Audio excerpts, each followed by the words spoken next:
Voy a cerrar esto para que no moleste y comenzamos.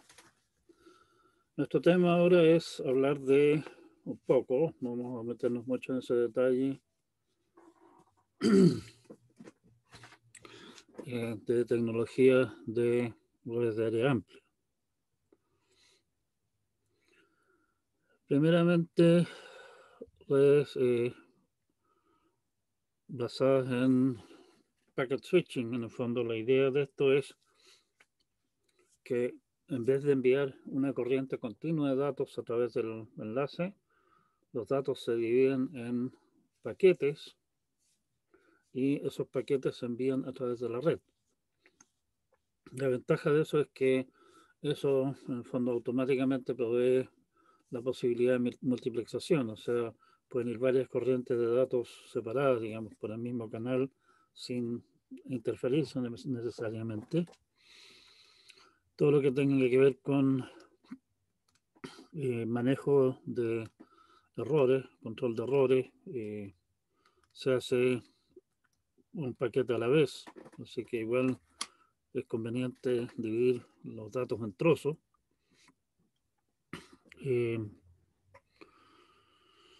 Bueno, eso básicamente. Por esa razón, la generalidad, digamos, de las redes de alcance mayor son, en el fondo, hoy día redes basadas en packet switching. La idea es, por ejemplo, que tenemos varios equipos, como los que tenemos acá, conectados a la red. Las redes generalmente las esquematizan mediante alguna clase de nubecita, con la idea de que usted se conecta a la nubecita y lo que pasa dentro de la nubecita no es asunto suyo. Entonces, tenemos, por ejemplo, algún equipo grande y una colección de equipos pequeños conectados a la red en distintos puntos.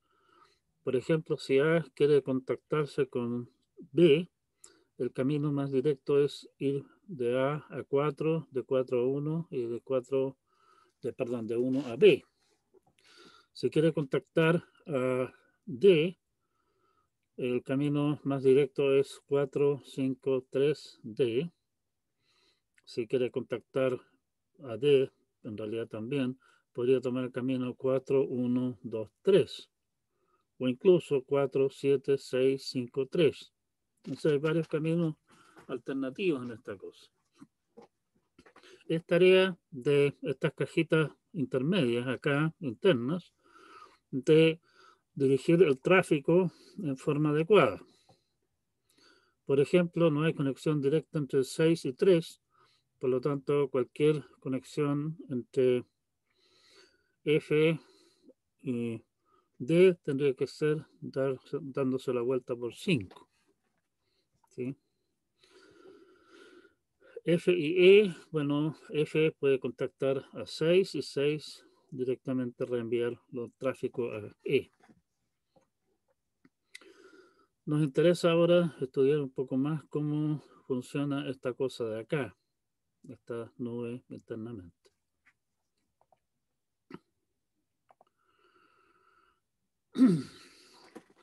Circuit switching.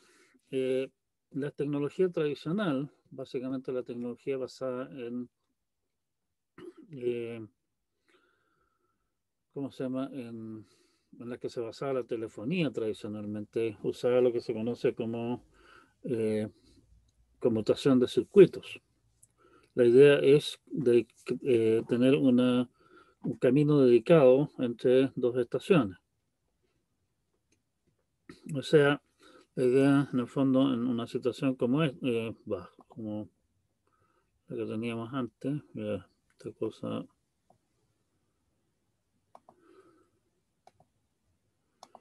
Quería mostrarles algo acá. En este caso de acá, si es que A quisiera contactarse con C, tendría que solicitar capacidad, tendría que solicitar un circuito entre ellos dos, lo cual va a significar, en este caso, tomarse el camino 4126, ¿sí? O parte de él al menos.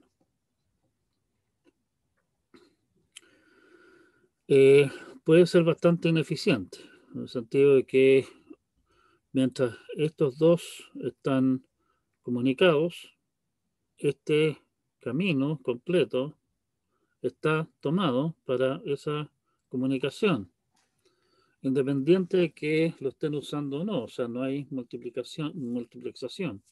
Si no se transmiten datos, la capacidad esa se está desperdiciando. Obviamente, el establecer esta conexión entre los dos toma su tiempo, pero una vez que están conectados, bueno, la transferencia es completamente transparente, o sea, nadie tiene que tomar ninguna medida adicional para, ¿cómo se llama?, para asegurarse que el cuento está funcionando. Y una vez que la eh, conexión se termina, hay que nuevamente tomar su tiempo para deshacer el circuito establecido. Esto era lo que usaba originalmente lo que es la telefonía. Probablemente, o tal vez, ustedes hayan visto alguna de esas películas del año La Cocoa, de una niña con audífonos y enchufando unos cables, digamos, en un tablero. Así funcionaba la telefonía originalmente, o sea, había una operadora que se encargaba físicamente de, a través de enchufar un par de cables, digamos, contactar a las personas que querían hablar por teléfono. Y obviamente una vez que terminaban de hablar, bueno, tenía que sacar el cable correspondiente. La ventaja de eso, en su oportunidad, era que no había tecnología electrónica para nada. Se podía hacer, digamos, ese es el punto.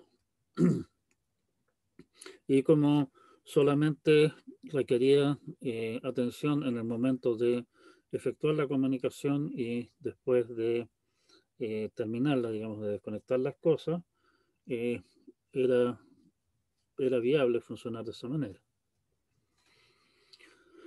Esto hoy día rara vez se usa como tal, ¿sí? Hay esquemas en los que sí se crean lo que podríamos llamar circuitos virtuales, que en el fondo funcionan sobre otras tecnologías distintas y hacen como si hubiese un circuito dedicado, pero en realidad lo que único están haciendo es dedicar una parte del enlace o de los enlaces a esa conexión particular, ¿sí?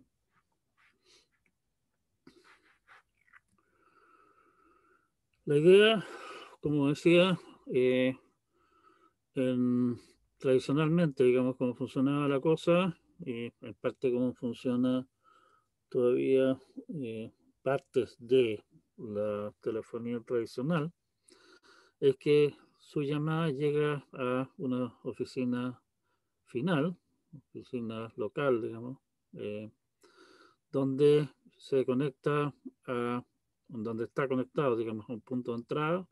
Ese punto de entrada se conecta con alguno de los enlaces de salida que hay, pueden haber generalmente hay muchos.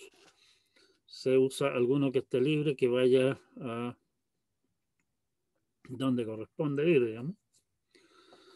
Y de allí va a una oficina de larga distancia que a su vez está conectada también a otras oficinas de larga distancia por una serie de enlaces de salida, que a su vez está conectada en este ejemplo a otra oficina final, que llega en este caso a una PBX.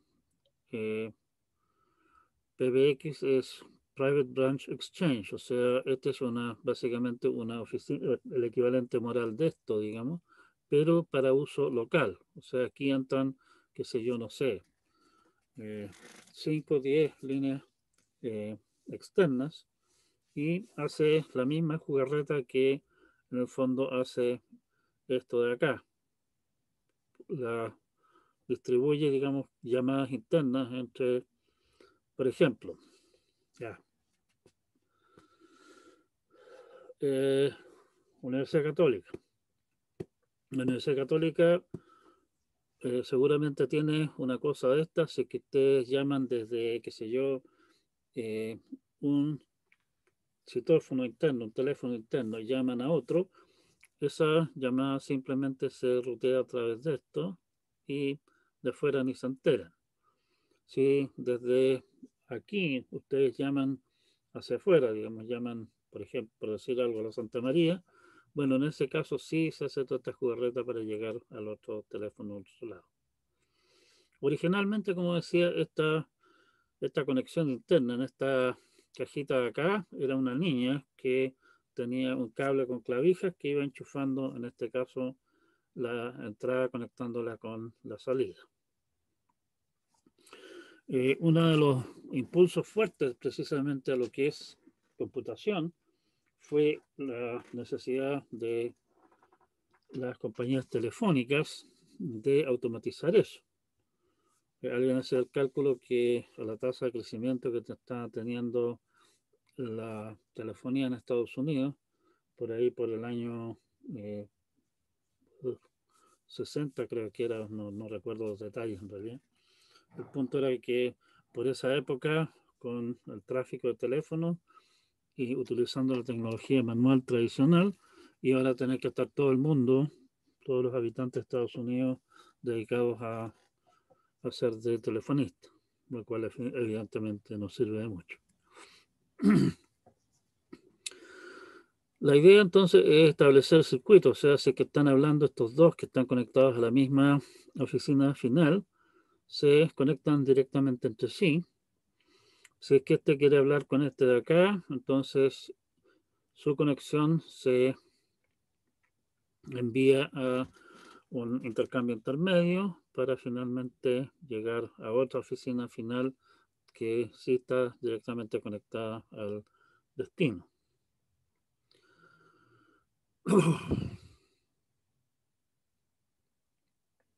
Y el punto acá es que se tiene que, pues si se hace una llamada, se tiene que establecer un circuito entre los dos, pasando posiblemente por varios puntos intermedios, por varios enlaces intermedios, hasta finalmente llegar al destino. Ese circuito está dedicado a esa conexión mientras dure. Esa es la tecnología tradicional.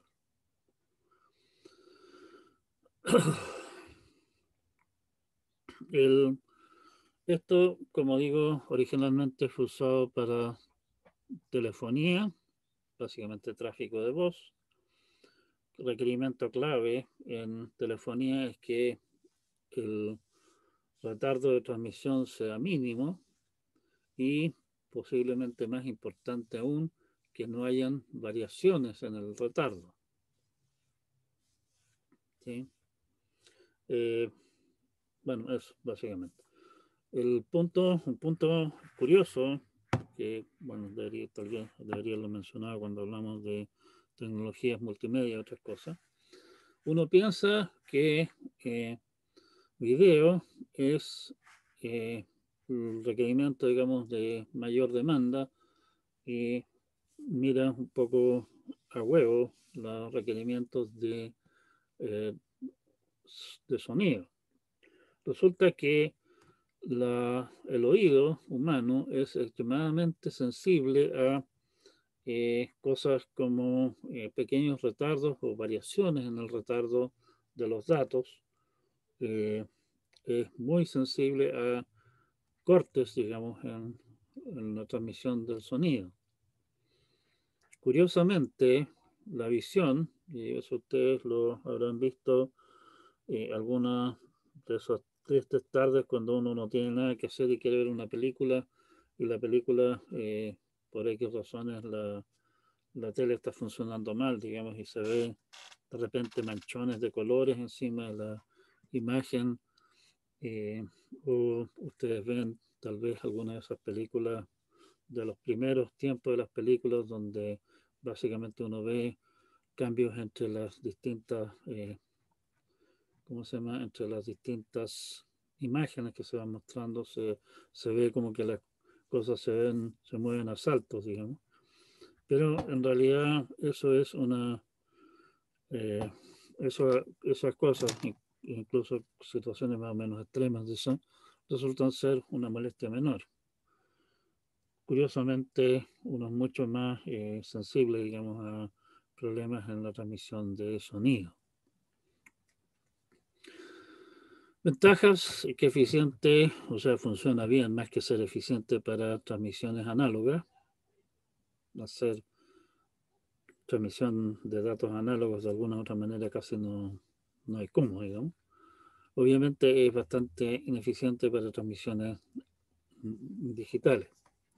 Como decíamos, una de las grandes ventajas que tiene es que es una vez que el circuito está establecido, es completamente transparente. Una vez que se establece el circuito, no es que aparezca con una conexión directa, es una conexión directa, que pasa por varios pasos intermedios, ¿de acuerdo? Sí, pero es una conexión directa. No se requiere ninguna clase de lógica especial durante la comunicación. Bien, blocking y no con bloqueo, sin bloqueo.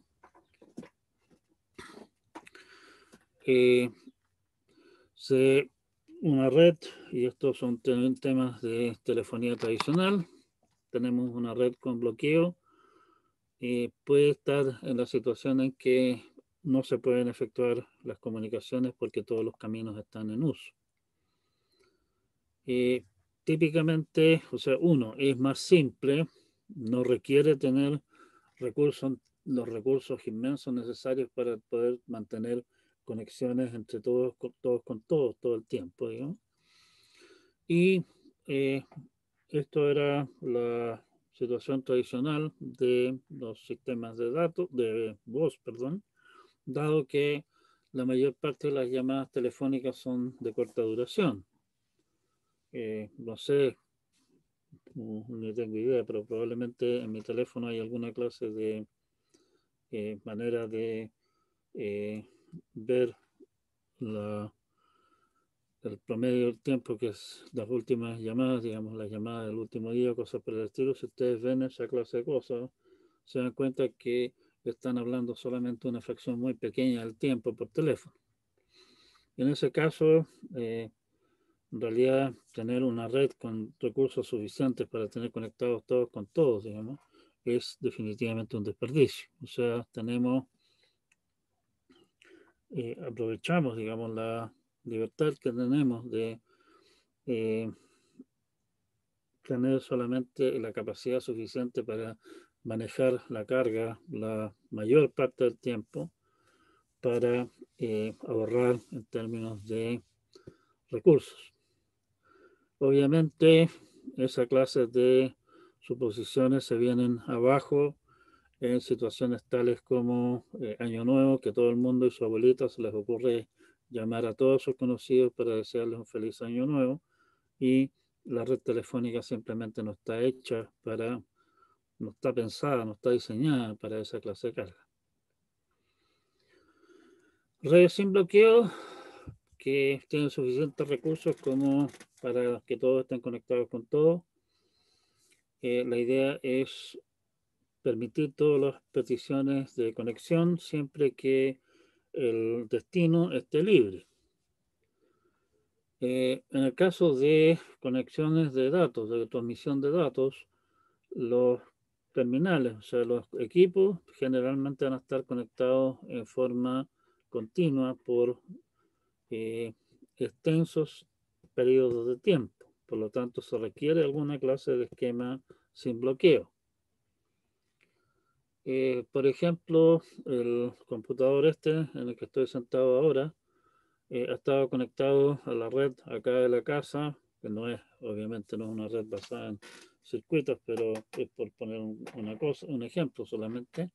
Ha estado conectado de forma continua a la red durante días, no durante un par de minutos. Y por lo tanto, en esa clase de situaciones, si es que tenemos situaciones de redes de datos particularmente, necesitamos tener configuraciones que permitan no que no contemplen bloqueo.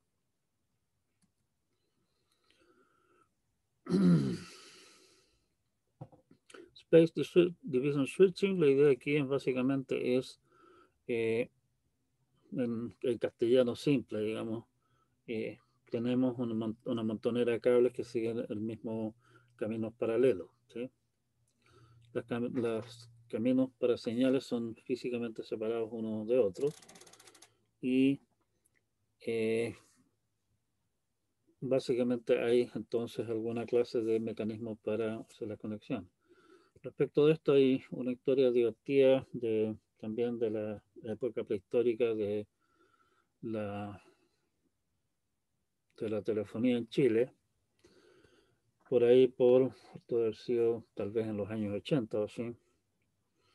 Algún genio, por no darle directamente el premio Nobel, se le ocurrió pasar con un camión, no sé, creo que era un camión que tenía alguna clase de equipo montado encima, qué sé yo, una grúa o alguna cosa así, que iba con la pluma extendida. Y la pluma del caso se le ocurrió pasar por la calle Prat en Valparaíso. Y se le ocurrió, o sea, obviamente como hizo eso, y en la calle Prat en aquella época había un montón de cablerío que iba de un lado al otro de la calle, pasó a llevar un turro de cables que iban de un edificio al edificio al frente. El problema es que con la también estelar manejo de los registros, en realidad nadie sabía de qué diablo eran esos cables, eran cables telefónicos en el fondo. Y bueno, decidieron que simplemente iban a esperar a ver quién reclamaba que se le había cortado el teléfono para ver qué es lo que había que hacer al respecto. En realidad lo que pasó a llevar y cortó fue un turro de un par de centenares de cables, o sea, una cosa más o menos sustancial. Y resulta que reclamaron unas pocas personas, o sea, en realidad estaba ese turro de cable de un lado a otro de la calle y la mayor parte de eso, quién sabe cuántos años llevaba en desuso. O sea, esa clase de situaciones también se encuentran, ¿sí? Un switch de división espacial, básicamente un ejemplo sería, tenemos una colección de líneas de entrada, una colección de líneas de salida. Si es que, por ejemplo, quiero conectar este con este, bueno, se habilita esta conexión de acá que conecta esta línea con esta de acá y estamos listos. El problema, obviamente, es que, bueno, eso no produce mayores problemas, pero si, por ejemplo, estuviera este conectado con este y simultáneamente quiero conectar este con este de acá, no se puede porque este punto de cruce, digamos acá, está tomado, ¿sí? Se pueden construir equipos que permiten básicamente conexiones de todos con todos. Y una manera de evitar tener toda la circuitería que significaría tener básicamente el equivalente de esto, o sea, tener todas estas posibles conexiones acá, que todas esas cosas, cada una de estas es circuitería y eso cuesta plata. La idea entonces es dividir el cosiaco en varios pedazos, o sea, tenemos switches de 5 por 2, o sea, tiene 5 entradas y 2 salidas. Los mismos estos de acá,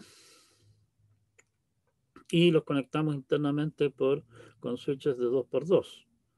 5x2 significa básicamente cualquiera de estos 5 puede estar conectado simultáneamente a cualquiera de las dos entradas. O sea, puedo manejar a lo más 2 entradas acá simultáneamente. Lo mismo a lo más 2 acá, a lo más 2 allá, a lo más 2 acá. Estos de acá son de 2x2, o sea, cualquiera de las dos entradas puede conectarse a cualquiera de las dos salidas. Nuevamente, si es que está tomado, por ejemplo, este camino de aquí a esta entrada de acá, que es el único que tenemos por esa vía, digamos, obviamente estamos fritos, o sea, no podemos conectar otro que esté usando lo mismo. Podríamos conectar dos acá, podría estar conectado 6 a esta pata, 7 estar conectado a esta otra pata, y esa otra pata entonces ir a este y estar conectado para al de allá, digamos, por ejemplo. ¿Sí? Pero el punto es que cada uno de estos puede conectarse a lo más a uno de estos. ¿Sí? O sea, puedo tener a lo más eh, una conexión de esa parte.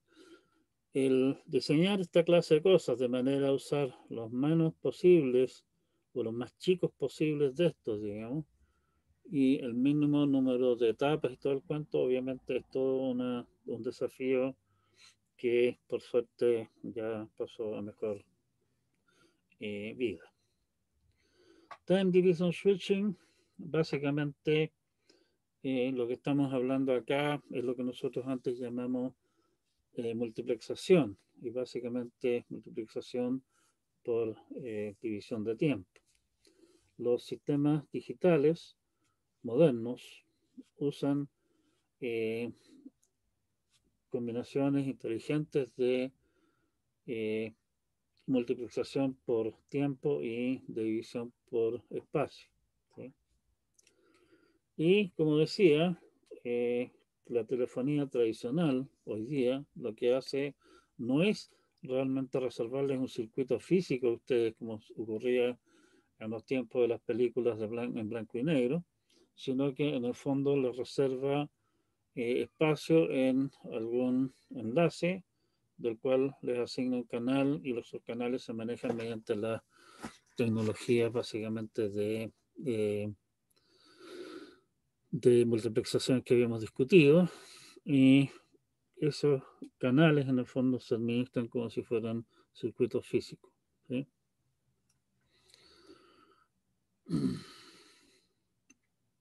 Bueno, eso es básicamente lo que ocurre acá respecto de manejo eh, de conmutación de circuitos. Como digo, conmutación de circuitos en el fondo es una tecnología que va muy rápidamente de salida por ser bastante eh, rígida, es ineficiente en el uso de los canales.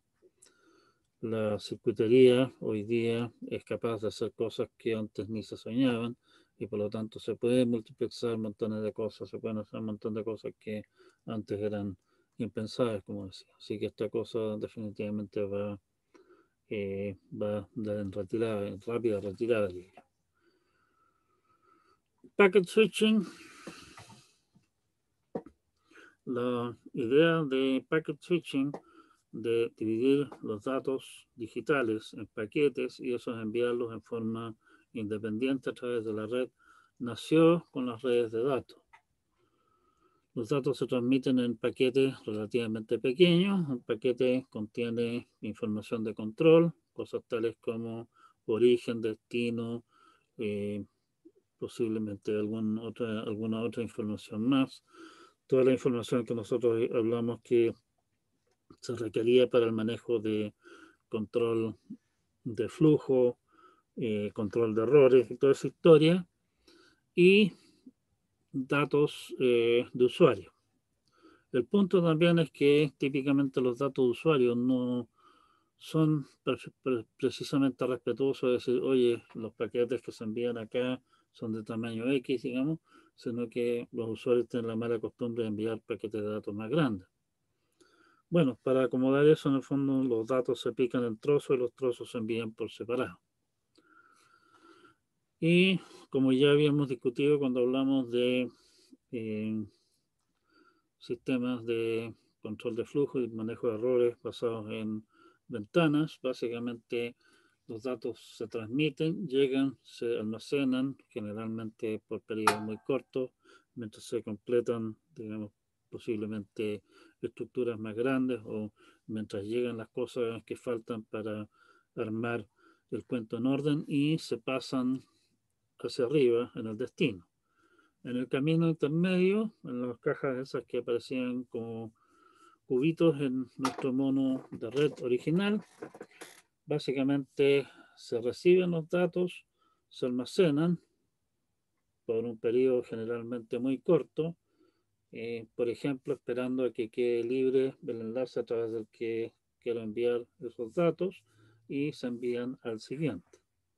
O sea, en este caso, a diferencia del caso anterior, donde básicamente hay un camino predeterminado que van a seguir los datos, en este caso los datos pueden seguir caminos distintos eh, y básicamente se manejan los datos en cada punto intermedio, cada paquete de datos individual. No es simplemente que se hace algún trabajo al principio para establecer la comunicación y después, una vez que termine, deshacer el circuito. Aquí no hay circuito, sino que los datos simplemente fluyen en forma independiente.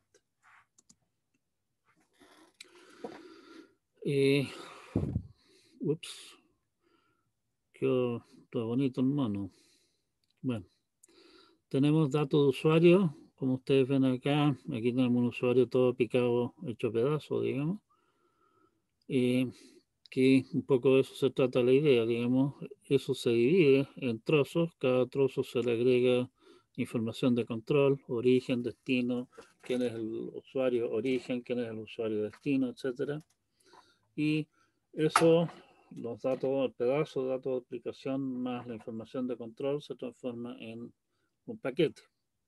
El paquete se pasa a la red y aquí tenemos un clásico monito de la nube.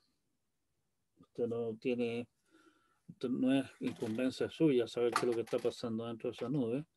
Llega finalmente al destino donde alguien al otro lado, una capa del protocolo, se encarga de ensamblar de vuelta los datos de aplicación para hacérselos llegar a la aplicación que está toda hecha a pedazos aquí también. Ventajas, eficiencia. Estamos usando el canal de comunicación en forma eficiente. El enlace está siendo usado de forma eficiente. Muchas conexiones pueden estar usando el mismo canal y básicamente, como les decía, en forma eh, natural. Esto incluye multiplexación. Podemos enviar tráfico de varias conexiones por un mismo enlace sin ningún problema. La lógica en los extremos, en los puntos intermedios, obviamente está cocinada de manera de poder transmitir datos lo más rápido que se pueda. En caso de que los datos no se puedan enviar inmediatamente, se ponen en una cola de espera a ser enviados lo antes que sea posible. Otra ventaja que tiene esto es que no hay que hacer ninguna clase de enjuague extraño para manejar emisores y receptores que funcionan a velocidades distintas. El emisor enviará datos a la red a la velocidad que él es capaz de hacerlo. El receptor recibirá datos de la red a la velocidad a la que él es capaz de aceptarlos. Que esas velocidades puedan ser completamente distintas, nos tienen en el fondo sin cuidado.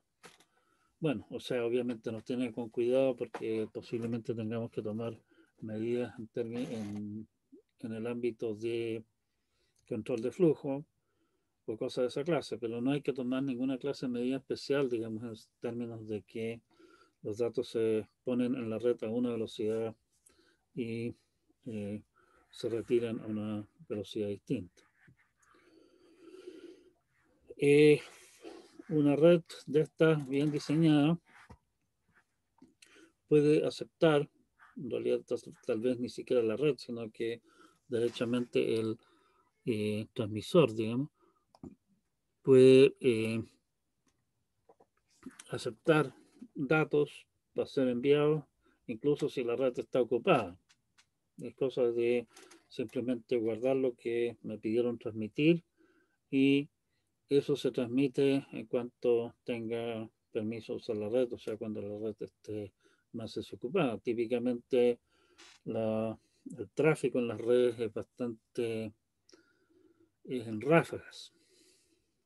O sea, piensen ustedes simplemente, ustedes sentados frente al computador y me están, qué sé yo, no sé, pues, están tratando de eh, averiguar cómo se hace alguna cosa, lo que significa que, oye, se conectan a Wikipedia, envían una petición al servidor de Wikipedia, de allá la responden con un, una página que puede ser quizá un par de megas con monitos y otras cosas más, y de ahí ustedes se quedan un rato pensando qué es lo que van a hacer a continuación, y mientras tanto no hay tráfico, ¿sí?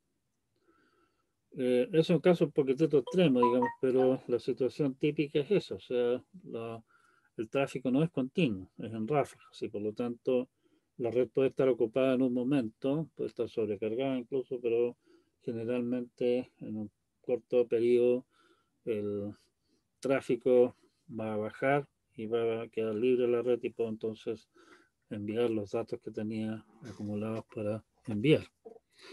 Otra ventaja que tiene esto es que, a diferencia de lo que ocurre con las redes basadas en circuitos, o sea, tomó el circuito, lo tiene tomado y sería, digamos. O sea, oiga, hay una llamada extremadamente urgente, lo lamento mucho, no puedo hacer nada porque están todos los circuitos tomados.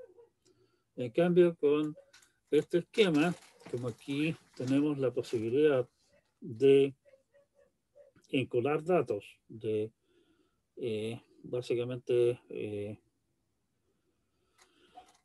postergar su envío, lo que yo puedo hacer es, si supónganse ustedes que de algún de origen hay varias corrientes de datos y algunas de ellas tienen mayor prioridad, bueno, eso simplemente es en términos de lo que está ocurriendo con los datos que van de salida, es permitirle a los datos de mayor prioridad saltarse la cola y se envían antes que los que ya están esperando. O sea, se pueden usar prioridades, podemos manejar de alguna manera los flujos para acomodar mejor los requerimientos de los clientes conectados. Técnica de switching, en realidad todavía no tengo idea de cómo de antes puedo decirle esta cosa que se guarde.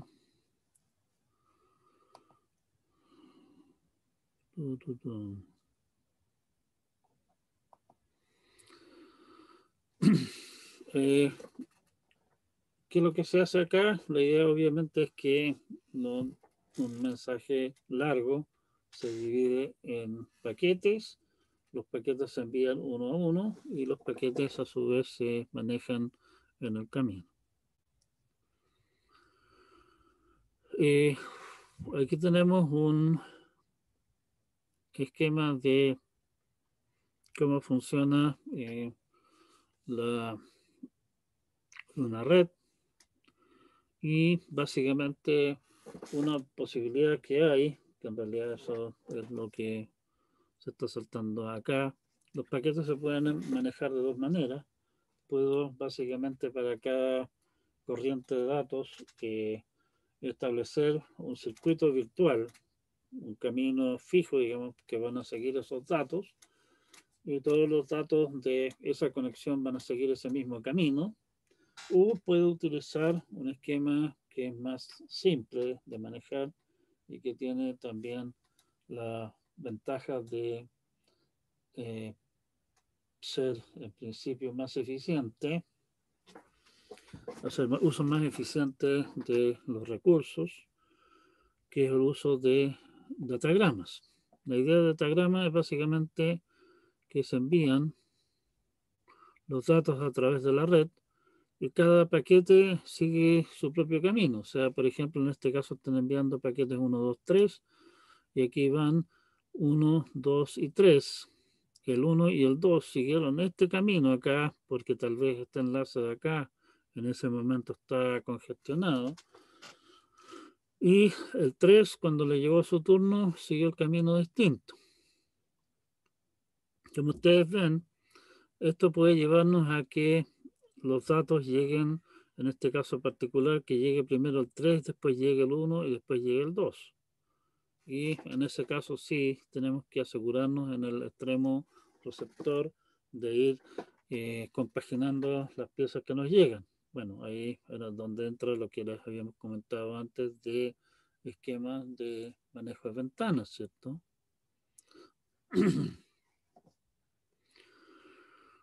El esquema de diagrama es, ¿cómo se llama? Es interesante porque en vez de decir, oiga, todos los datos entre estos dos tienen que seguir este camino y si por X razones este enlace de acá en algún momento está sobrecargado, no puedo usar enlaces alternativos, la ventaja del esquema de enviar datagramas es que es más flexible, o sea, puedo, en el fondo, como la decisión se toma para cada un paquete por separado, puede ir reaccionando más rápidamente frente a cambios de condiciones. Tiene sí la desventaja, obviamente, que eso significa que en vez de poder decir en el momento que este decida conectarse con este, oiga, le vamos a asignar este camino de acá y de ahí en adelante todo se va simplemente por un tubo. Aquí en cada punto, en cada uno de estos, tengo que tomar la decisión para cada paquete de hacia dónde lo envío. El procesamiento que tengo que hacer al final del día es mayor.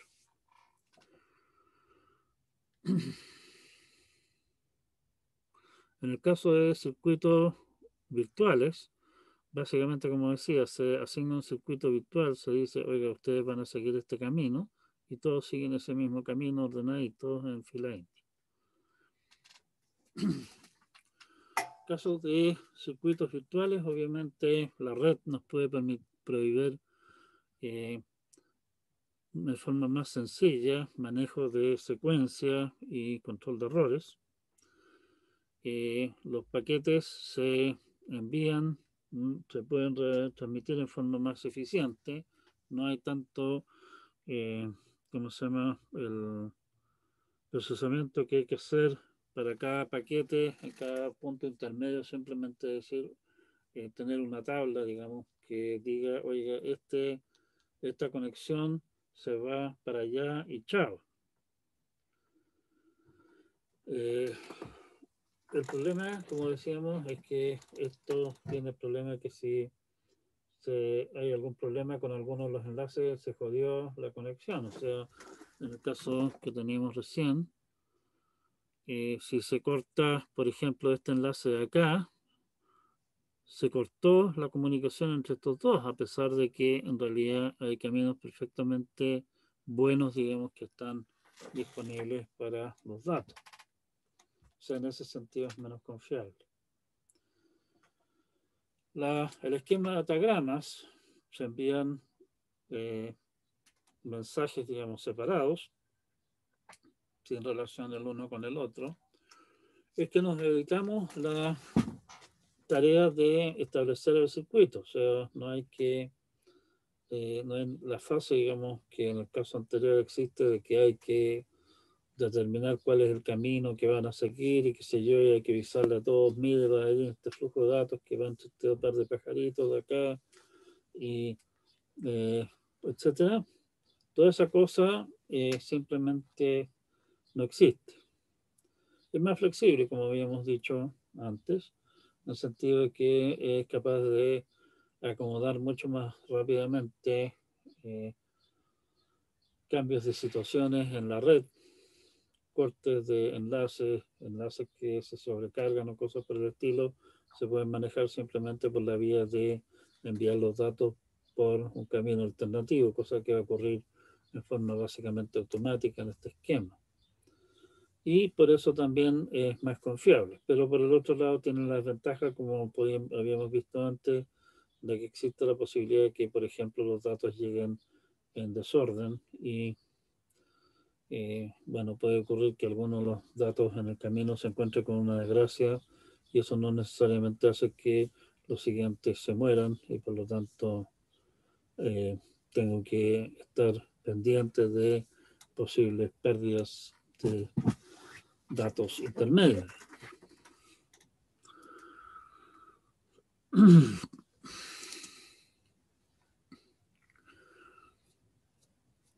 Aquí tenemos el efecto que tiene el enviar datos en términos de tamaño de paquetes. Si ustedes se fijan, acá los paquetes se van enviando unos a otros, uno después de otro, digamos, y termina uno, comienza el siguiente. Aquí, en principio, puedo tener traslapos, ¿sí? O sea, se envía dato 1, envío datos 2 y mientras tanto el equipo intermedio que terminó de recibir datos 1 ya está transmitiendo datos 2. O sea, te está transmitiendo datos 1. Y por lo tanto, el tiempo que se demora en llegar al destino puede ser menor en este caso. Sin embargo, si ustedes se fijan, en el caso de acá, si divido el paquete en 10 mensajes que se pueden estar enviando en 3, digamos, en paralelo, resulta que el tiempo de burocracia que hay entre paquete y paquete es más grande y ya no sigo ganando, sino que empiezo a perder a la hora de las transmisiones correspondientes. O sea, aquí hay un equilibrio que hay que encontrar entre, entre el tamaño de datos, el largo del camino y otras cosas más. Y obviamente también está el tema de que no queremos gastar una cantidad, una fracción demasiado grande de nuestra capacidad de enlace en enviar información de control, lo que a nosotros nos interesa, para lo que nosotros realmente estamos pagando por la red, no es para que estén enviando información de control, sino que para que envíe nuestros datos.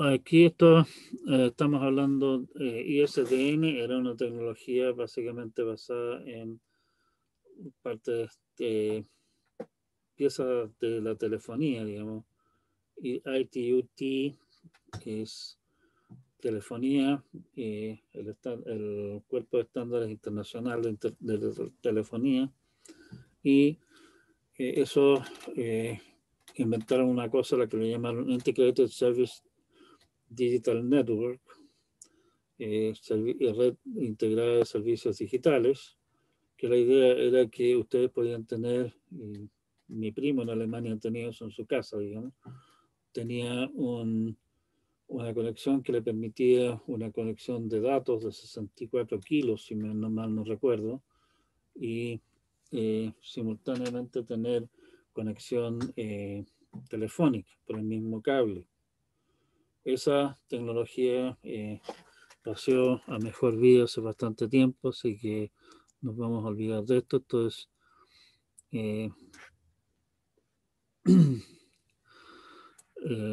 tecnologías obsoletas que no vamos a ver.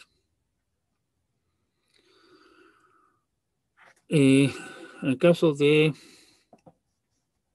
que estemos básicamente usando conmutación de circuitos virtuales, básicamente hay una petición de enviar de una llamada que se demora en llegar al punto intermedio, hay una demora en procesamiento, llega al destino, la llamada se acepta y básicamente como estos retardos de acá se fueron precisamente en establecer, al menos temporalmente, el camino correspondiente, la respuesta se va simplemente por un tubo, o sea, el, el retardo de procesamiento a la vuelta en principio es prácticamente nulo, o sea, se va por un camino ya establecido.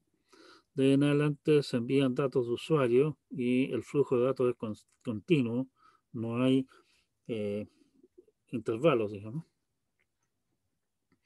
Y finalmente, cuando terminan los datos de usuario, se envía de vuelta algún mensaje de acuso de recibo que también se va por un tubo.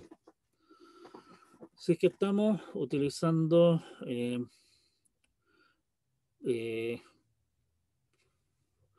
algún mecanismo de una conexión de una corriente de datos, o sea, llámese el TCP en nuestra terminología internetística. Básicamente hay alguna fase, digamos, inicial, que la vamos a discutir más adelante, para establecer la comunicación. Originalmente el que origina la conexión contacta al destino, el destino le responde: sí, viejito, estoy de acuerdo en conversar contigo, y eso toma su tiempo, y obviamente cada vez hay los retardos de procesamiento en cada punto intermedio que habíamos discutido antes. De allí el origen envía paquete 1, paquete 2, paquete 3. Paquete 1 se recibe acá, se requiere alguna clase de procesamiento antes de enviarlo a la siguiente pata, digamos.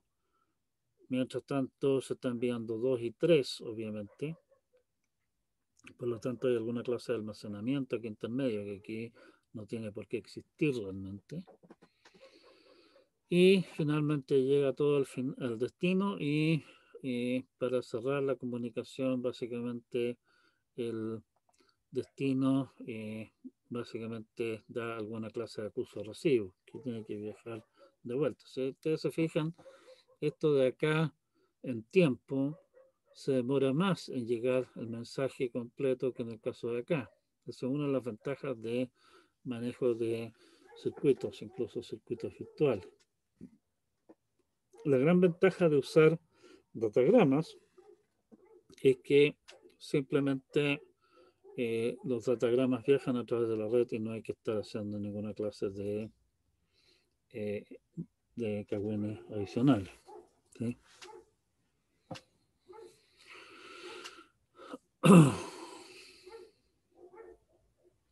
Aquí hay una comparativa entre las distintas tecnologías cuando que de alguna manera uno le da las herramientas como para decidir cuándo usar una u otra. ATM. ATM fue un invento de la gente de telefonía para crear redes de muy alta velocidad para la época, que fueran un buen soporte para fundamentalmente telefonía, pero que también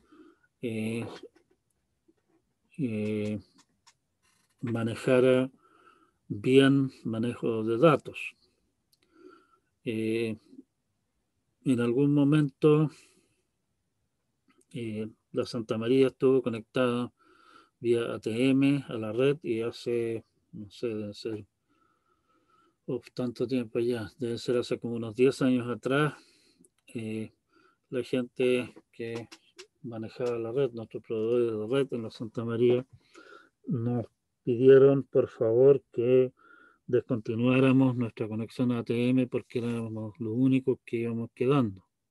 O sea, esa tecnología apareció por ahí por los 90, a principios de los 2000, y duró tal vez unos 10 años y desapareció del mapa. O sea, que en paz descanse. Esto simplemente no lo vamos a utilizar.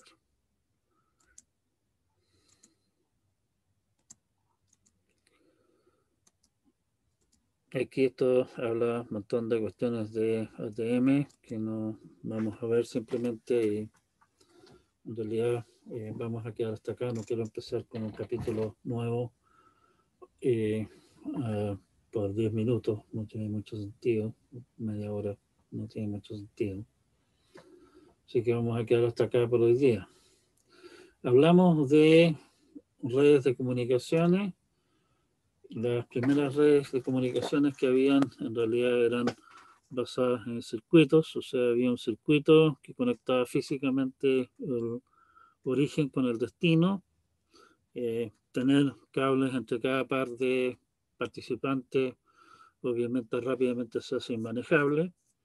Por lo tanto, se comenzó con la idea de establecer unos circuitos físicos si es que teníamos las capacidades suficientes disponibles para la duración de la llamada telefónica. Estamos hablando fundamentalmente de conexiones telefónicas y deshacer el circuito para poder reutilizar los recursos para otras llamadas en el momento que la llamada termine. Tecnología simple de manejar, completamente transparente. Una vez que está armada la conexión entre origen y destino, no hay nada más que hacer, digamos, los datos fluyen en forma absolutamente natural, como si existiera una conexión directa entre ellos, que en realidad sí existe, digamos, que no la están compartiendo con nadie. El problema de eso, uno, es que se complica y particularmente conforme las capacidades de los enlaces aumentaba, hacía uso muy ineficiente de los enlaces y por lo tanto se empezaron a usar técnicas variadas de multiplexación. Básicamente hacer aparecer varios canales de comunicación sobre un mismo enlace físico.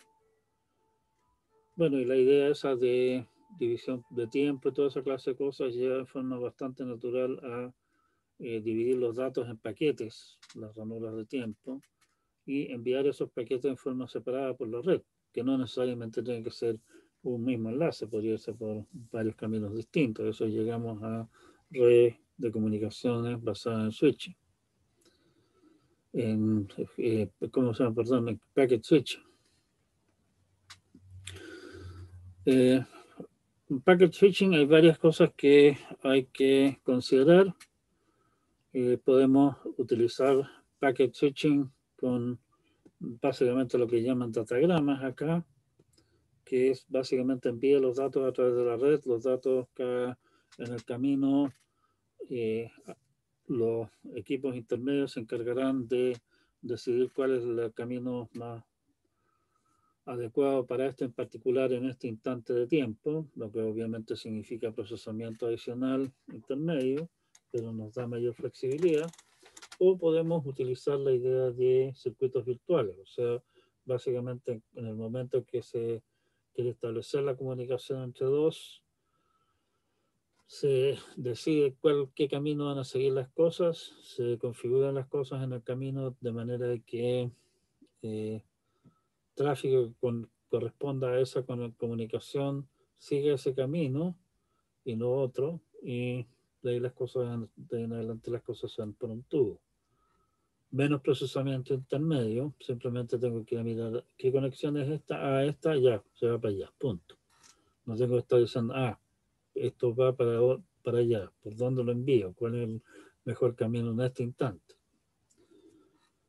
Más eficiente, o sea, más rápido, digámoslo así. Si es que no hay problema, es más eficiente en ese sentido, pero tiene el problema de que si ocurre alguna clase de desgracia no es capaz de reaccionar en forma tan ágil. Y obviamente tengo que pagar un cierto costo inicial por establecer esa conexión y desestablecerla, digamos, una vez que la comunicación termine. Vimos una comparativa entre las distintas alternativas, entre manejo de circuitos, circuitos virtuales y datagramas.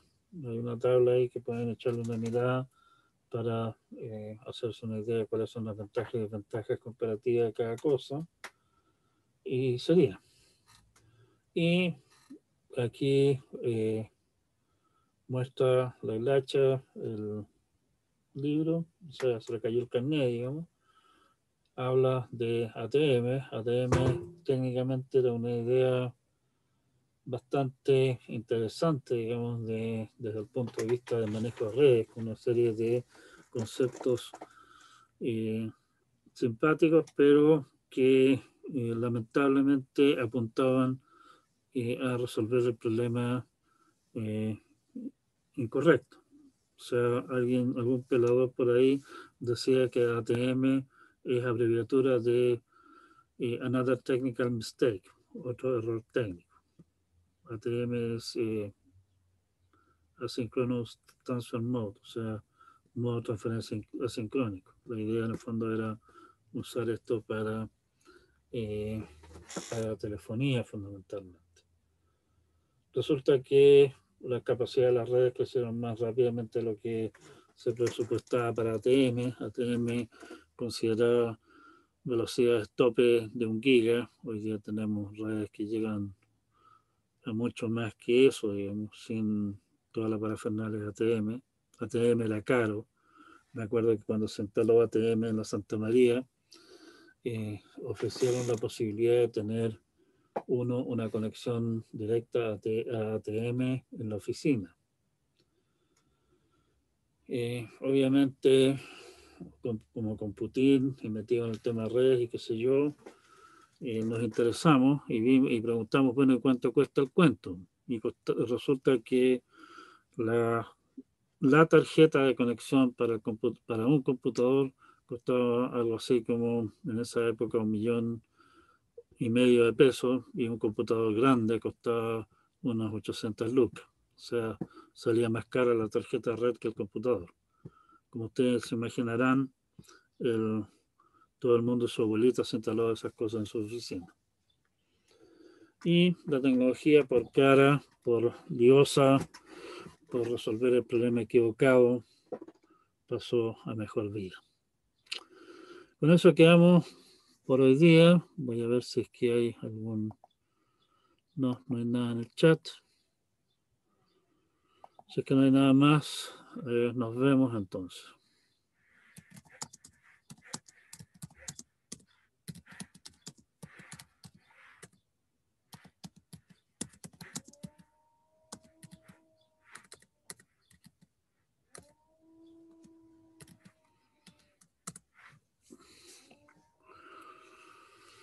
Veo que todos se están despidiendo, así que me despido yo también. Nos vemos el día miércoles. Cuídense mucho, pásenlo bien y nos vemos.